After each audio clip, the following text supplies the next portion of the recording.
Hey everybody, welcome back. My name is Abby. I'm with Fitness is Medicine. Today we're going to do another great workout you can do in your home. Very minimal equipment, easy to follow directions. So remember to come into these workouts warmed up and ready to move. 5 to 10 minutes of a cardio workout just to get your heart rate up a little bit, your muscles and joints warmed up and ready for movement, and your mindset ready for movement. Okay. Today all we're going to need is one kind of medium weight dumbbell, a fit ball, a tube about chest height, and then a slider, like a furniture mover if you have one. If not, you can do that without. So we're gonna start on the floor today with that dumbbell. We're gonna do some overhead lats. So all I'm gonna have you do is lie down on your back with your knees bent, feet flat on the floor. We're going to take this weight straight overhead, keep your arms straight, and then you're gonna lower it to the ground and bring it back up. Now, keep your back flat to the floor here, your low back, so you're engaging your core and keeping your back in line. So I don't want a big arch to happen in your back as you bring that weight overhead. So really focus on keeping that back flat to the floor, engaging that core. Arms straight.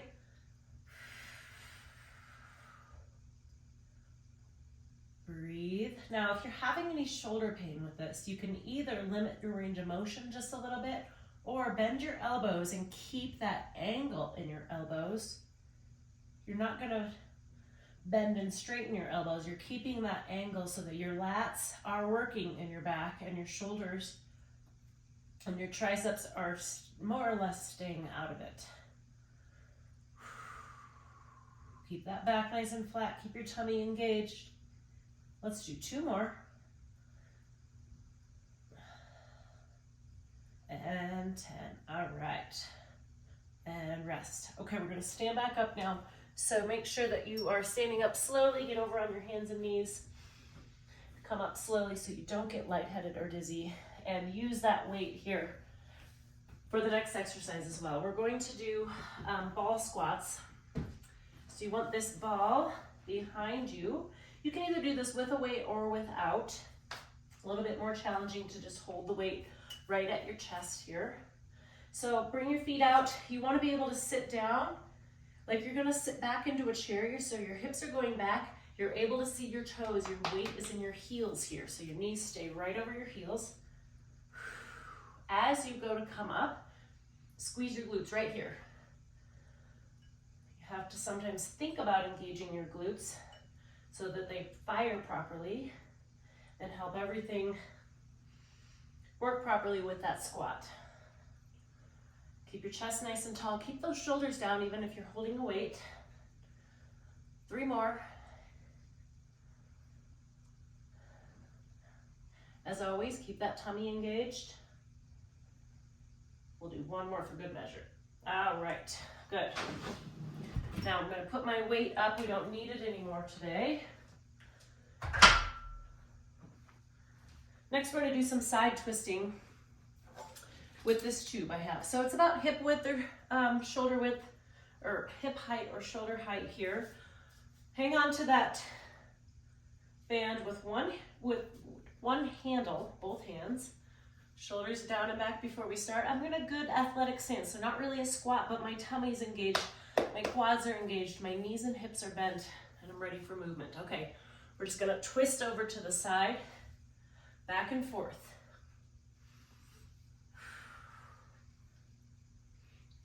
Keep those shoulders down.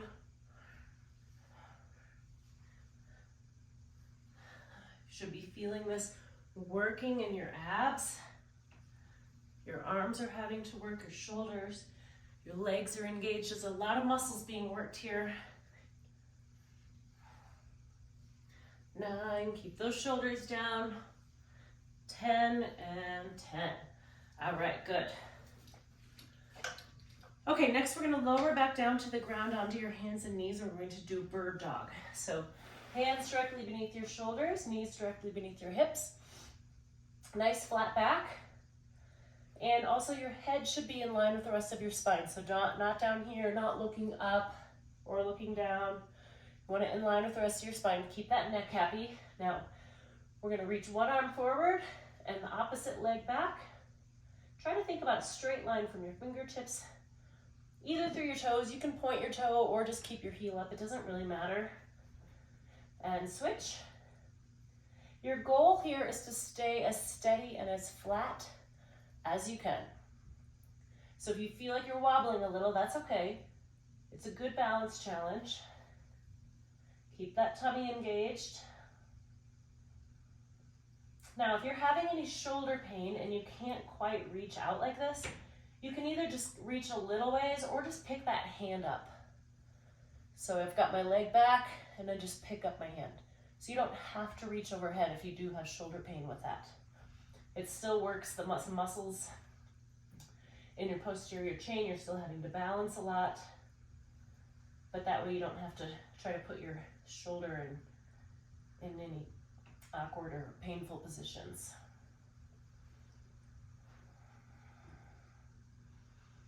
Try to hold it for 3 or 4 seconds.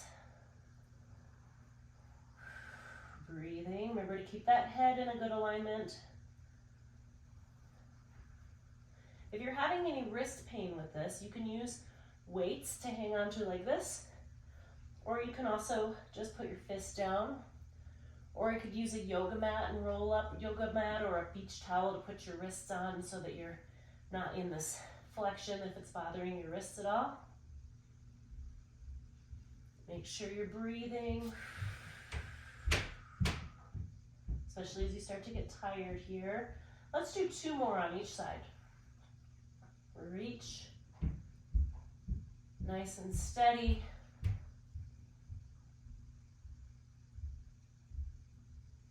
One more, keep breathing.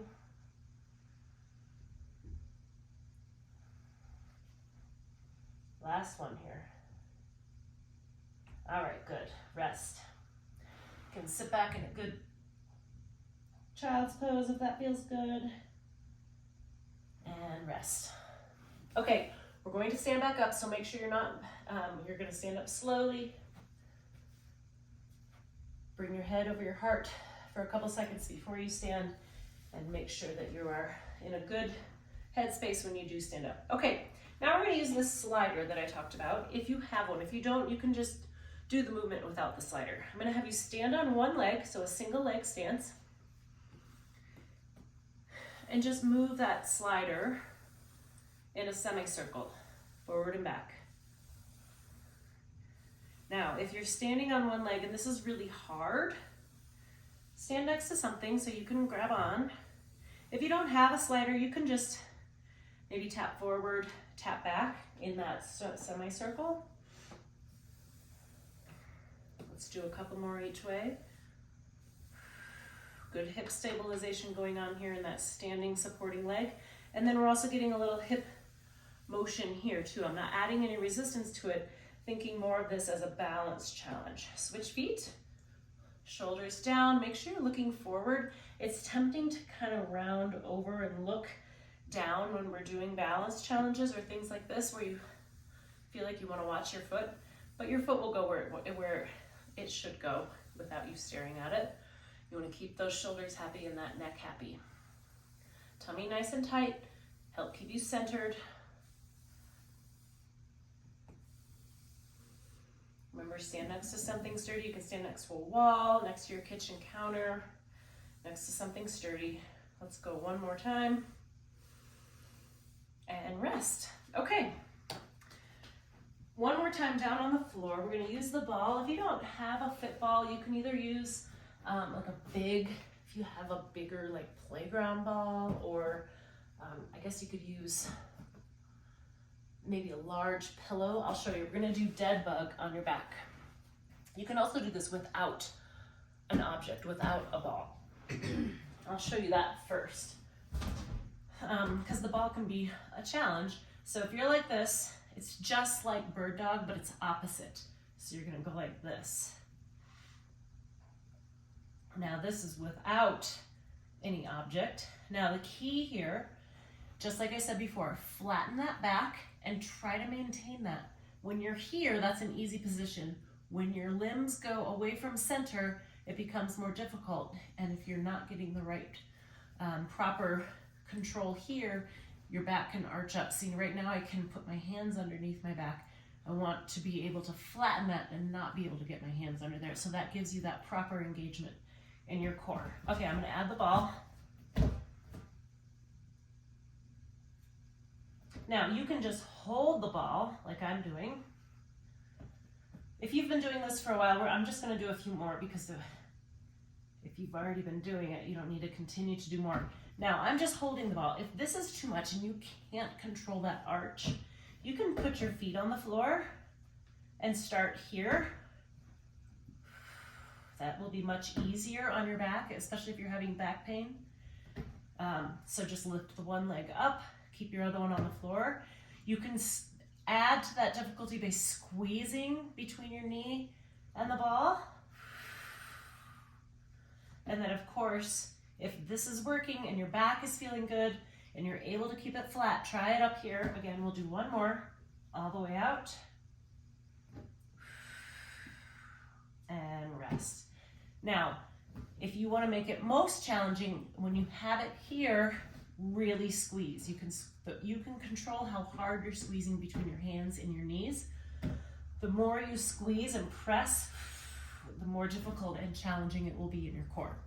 Okay, go through all these one or two more times. Add a little cardio in between. Make sure you follow up with good cool down and stretch. And please let me know if you have any questions or need any modifications. Okay, we'll see you next time. Have a great workout, everybody. Thank you.